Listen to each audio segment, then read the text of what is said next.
today's video, we will follow a skier who dropped in with confidence, expecting speed to carry her cleanly down the slope. The first turns felt normal, making it seem like everything was going as expected. But as his speed picked up, the mountain started to respond in subtle ways.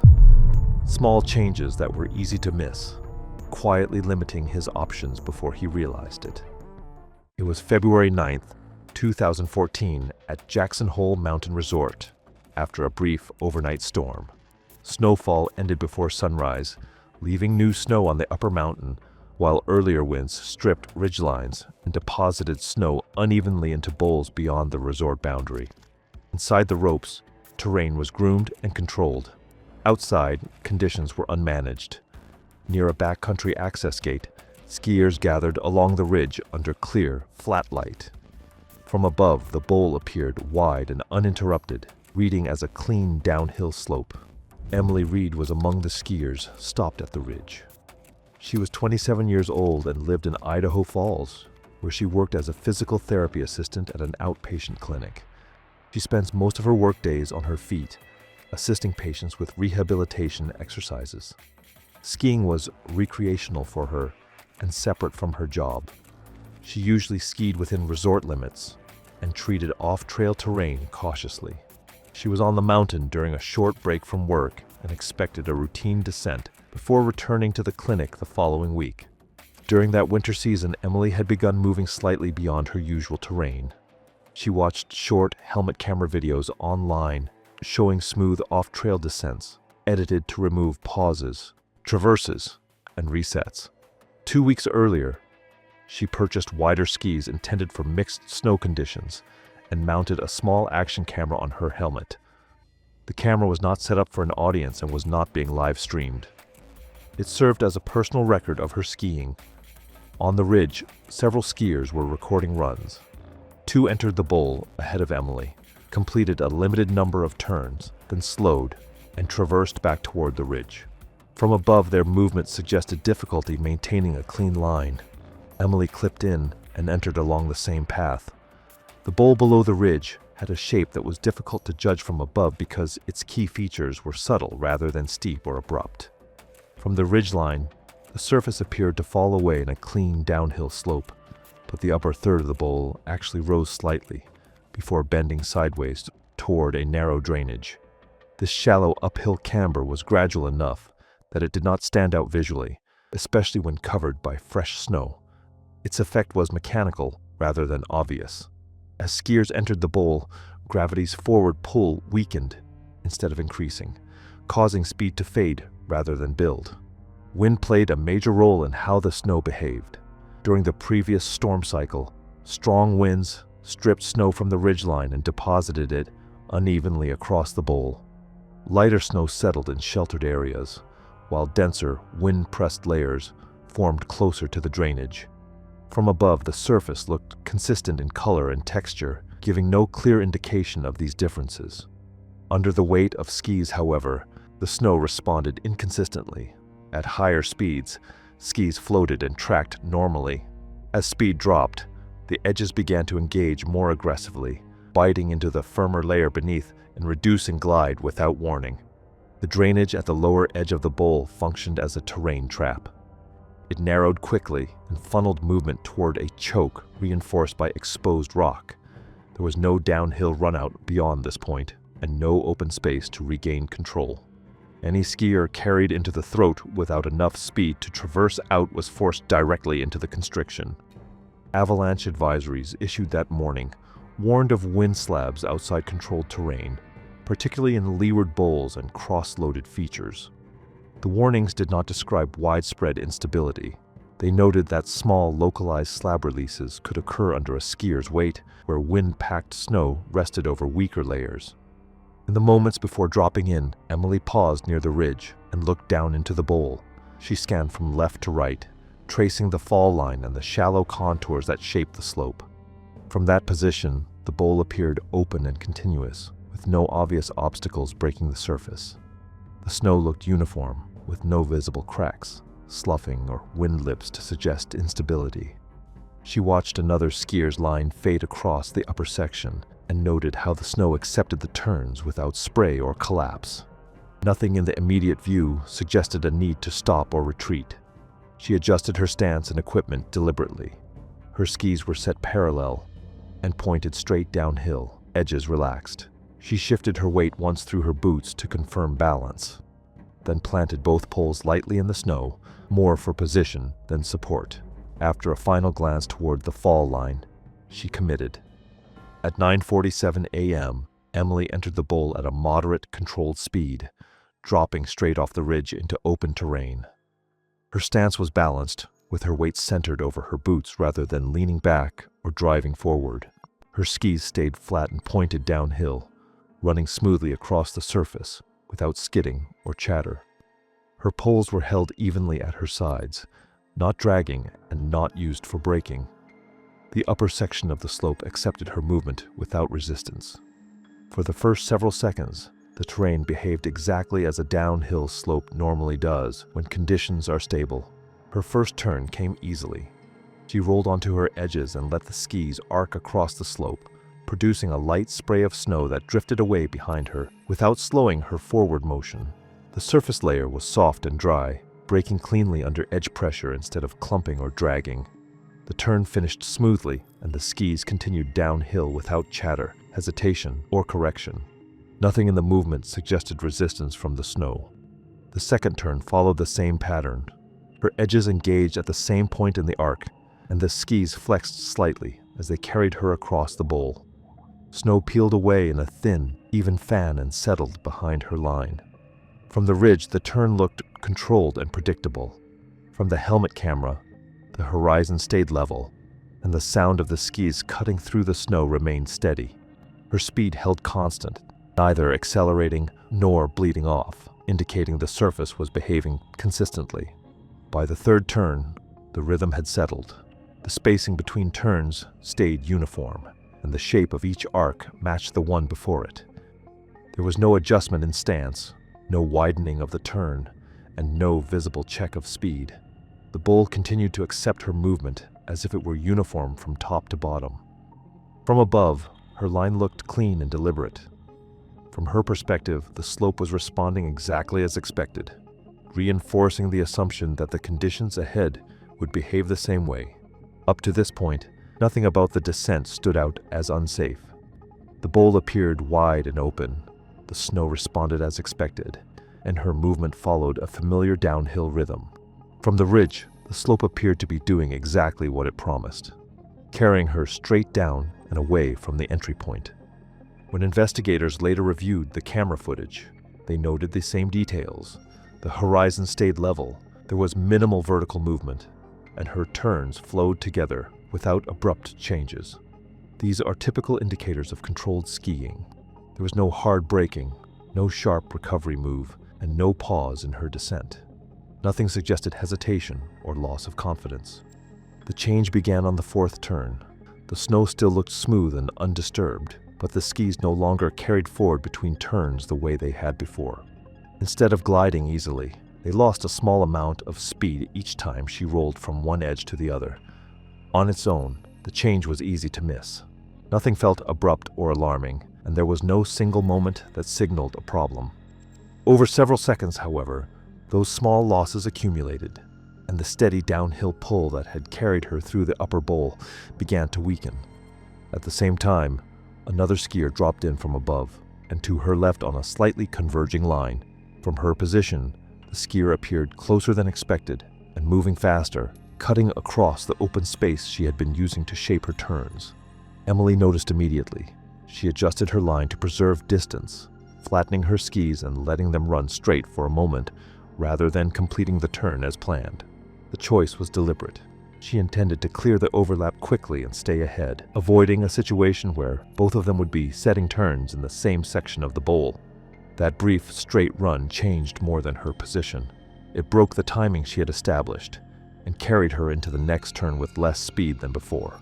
When she tried to roll back onto her edges, the skis crossed the fall line later and with reduced momentum. The interruption was short, but it mattered. From above, the adjustment looked controlled and routine. From her boots, it felt like the slope had stopped helping, forcing her to work harder to regain the flow she had lost. As she continued down the bowl, the pressure along the ski edges increased in a way that was easy to feel through her boots. Each time she rolled onto an edge, the skis responded with a light vibration, a fast, tapping sensation that usually means the snow underneath is firmer than it appears. The surface layer still looked soft and loose, but beneath it, the snow had been pressed tight by earlier wind.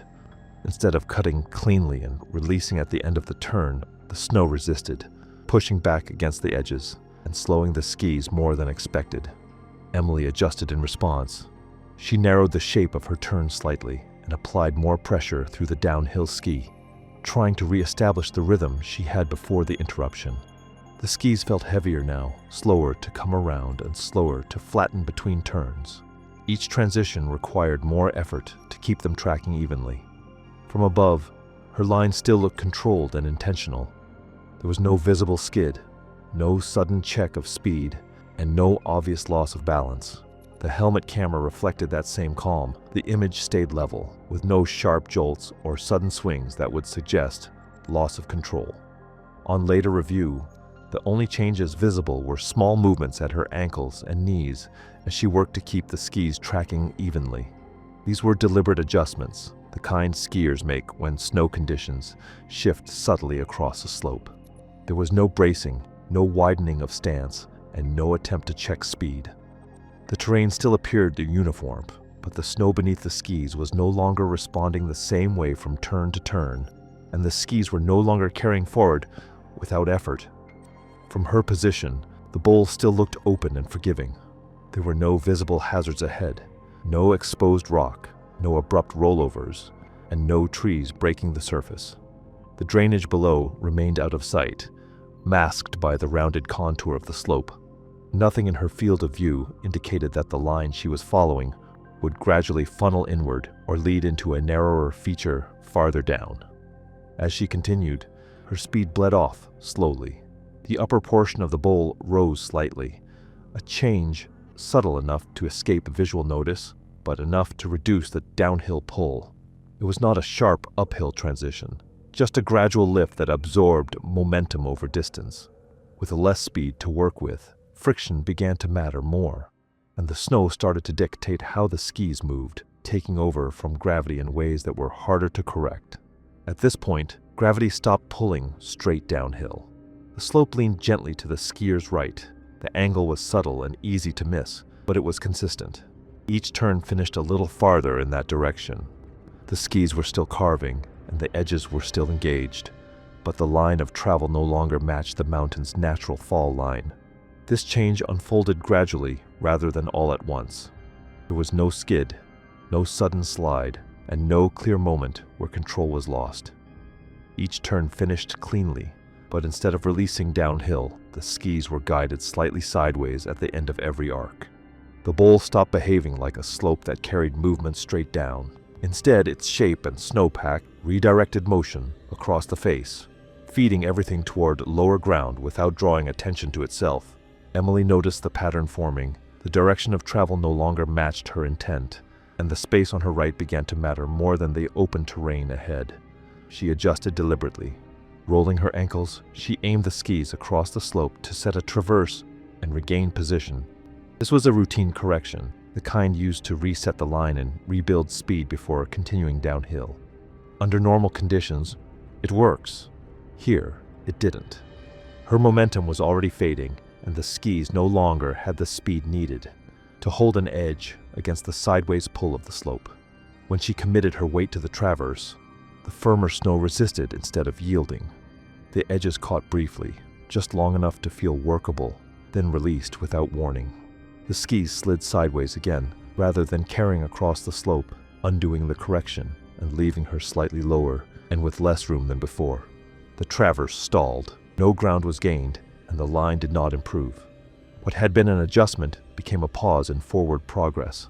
With each second, the available space narrowed, and the options that had existed moments earlier began to close off. Stopping was not a workable option. Pausing on that angle would leave her standing sideways on firm snow, skis across the fall line with no clean way to restart movement. Going straight was also limited. The slope leaned slightly to the right, and gravity kept drawing her in that direction. The pull was gradual but constant, feeding toward the drainage she had been trying to stay above.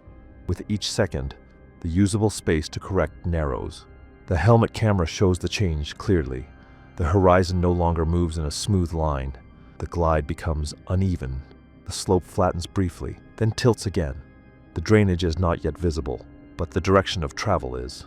Emily initiates a sharper turn to regain control. She plants her downhill pole into firm snow. The pole holds.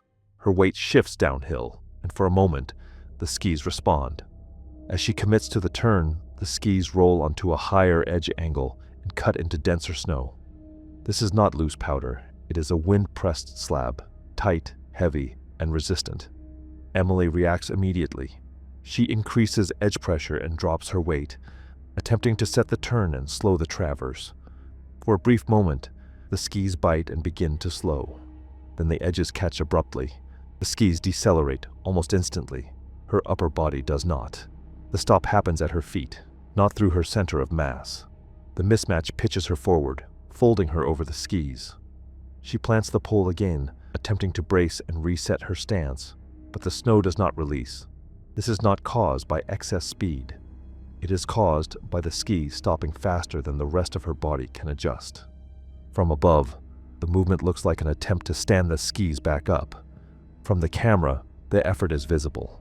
A quick weight shift, a second pole plant, and a brief attempt to recenter. There is no glide left to work with. The skis are no longer sliding freely. At that point, another factor enters the sequence. A compact slab breaks free directly under the skis. It does not fracture loudly and does not move downhill. It remains intact, roughly the size of a small vehicle, and slides sideways as a single piece. Instead of dropping away, it presses into her lower legs and shifts the skis farther to the right, moving them out from under her stance. The push is small, but it is decisive. The edge hold is lost, and the skis stop cutting into the snow and begin moving with it. Control transitions from skier input to terrain-driven motion. At that point, Emily stops trying to turn and tries to stop. Her body angle changes, and her hands come forward, looking for resistance. But there is none. The slab continues moving laterally, and the slope directs everything toward the same line.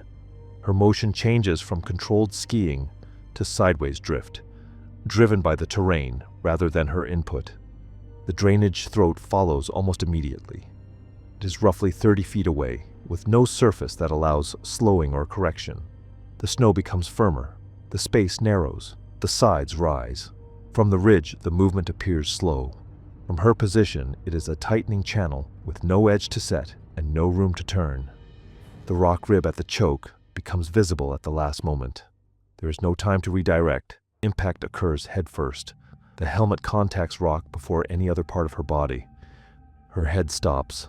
Her torso continues forward. Her neck folds under the force. The camera jolts hard. The horizon snaps out of level. Forward motion ends in a single frame change. The image shifts once more, then stabilizes. Nothing moves. Emily's body comes to rest against the rock, folded at the neck and shoulders. There is no attempt to brace or push up. Snow that had been moving with the slab continues past her, collecting along her collar and around her face. The snow moves after she does not. Her equipment separates unevenly as the motion ends. One ski releases at the binding and stops several feet uphill, partly buried and angled across the slope where the lateral force pushed it sideways. The other ski remains attached for a moment longer, twisting under load before breaking free and sliding farther downslope until it catches on firmer snow. Both poles are knocked out of her hands during the slide and come to rest off to the side of the drainage, no longer aligned with her descent or with each other, indicating separation after control was already lost. From the ridge above, several skiers are recording the run.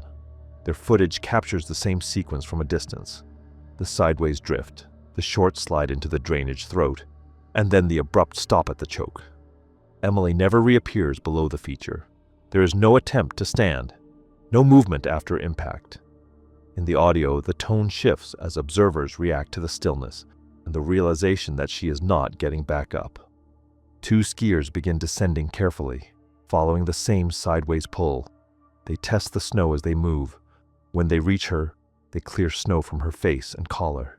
There is no response to voice or touch.